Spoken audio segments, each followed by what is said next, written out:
Hey, Ganesh here.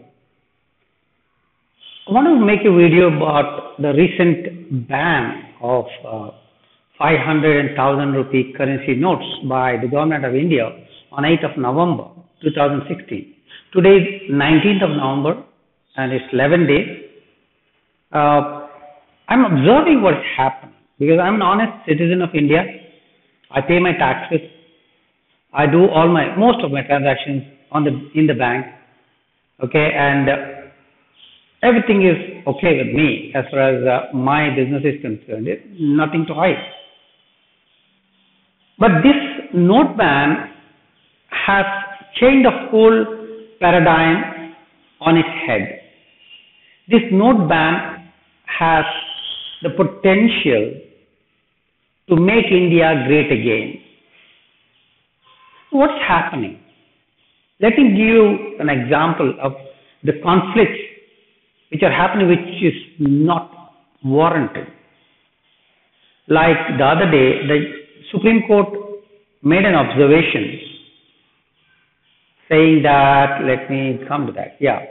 See, these are the three branches of government. I did not know. I thought judiciary is not part of the government. I thought legislative branch and executive branch. These are the two. Executive branch is the police, the courts and everything. Judicial is the court. Executive, if I am not wrong, is the police and the people who keep the law and order. And legislative branch is the parliament. So if these three are together, why we get this sort of a reaction from Supreme Court regarding the ban of 500,000 notes? This is the reaction of the Supreme Court. This is from our famous NDTV website. For the second time in a week, the Centre has faced tough questions on the notes ban from Supreme Court, which cautioned on Friday we will have riots on the streets. Is it real? I want to ask. Because most of you would be very young. It was around 2000. The same court regarding a subject matter where Veerappan abducted Dr. Rajkumar and the negotiations were going on between government of Karnataka and the brigand Veerappan, and government of Karnataka wanted to pay the ransom to get the release of Rajkumar. And the reason they gave to the court was there will be riots, there will be unrest in Karnataka and Tamil Nadu, there will be clashes, there will be violence.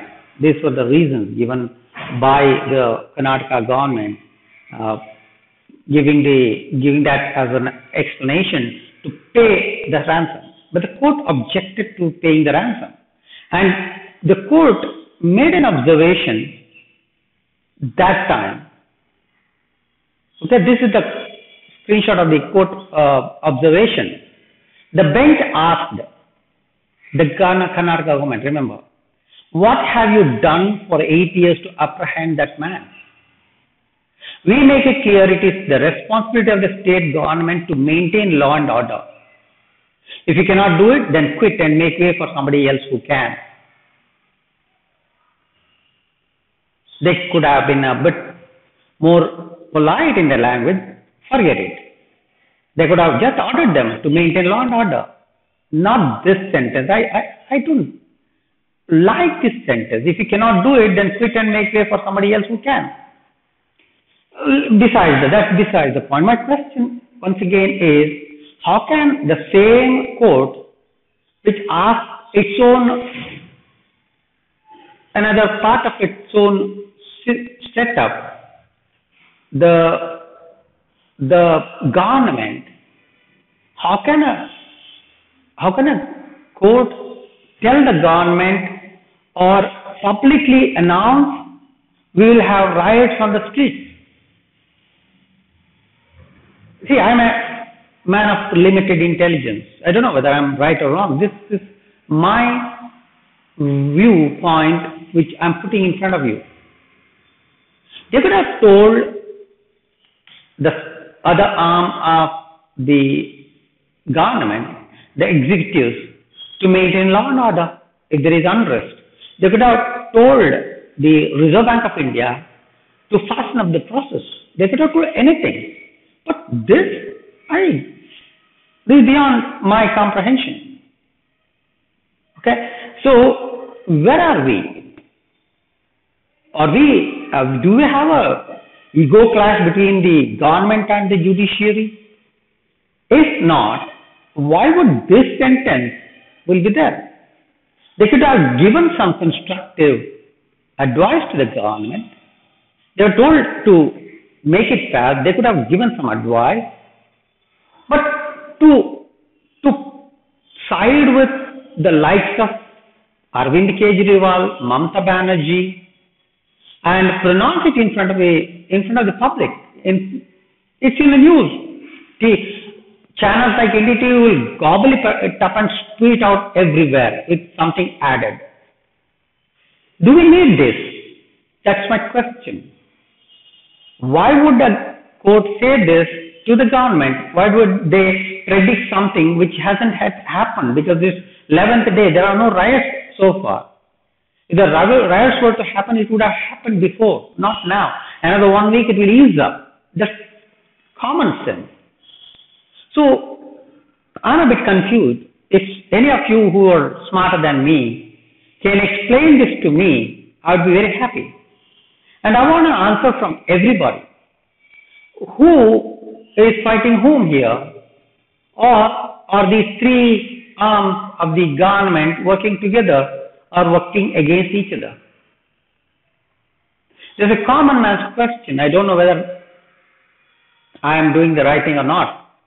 I'm just saying, because, see, I see for my children a very bright future with this ban of 500,000 notes. I know the violence in Kashmir has come down. I know people who have got illegal money are burning their notes. I know people are throwing the 1,500 rupee notes into the Ganges. And if you give them a window like this, they'll use that money to create unrest. It was happening. It would happen again. If the government is not tough, if the courts don't side with the government, something may go wrong. And who is going to hold the baby? Mr. Narendra Modi. The Congress, Aam Aadmi Party, all the opponent political parties, except maybe JDU to a certain extent, or Biju Janata Dal, everybody is against this ban. And instead of helping the Prime Minister and his government to make it fair, make it easier, the transition easier, why are we spanner into the works? Why are we disturbing this? Why are we disturbing the process? I don't know. The President of India can answer me. I'm a citizen. I'm asking him to give me an answer. Who is right and who is wrong here? I'm a concerned citizen who thought that this move of banning 500,000 will make my daughter's life easier in future, or everybody's children, future will be brighter. I'm a bit worried with the direction the Supreme Court is taking here.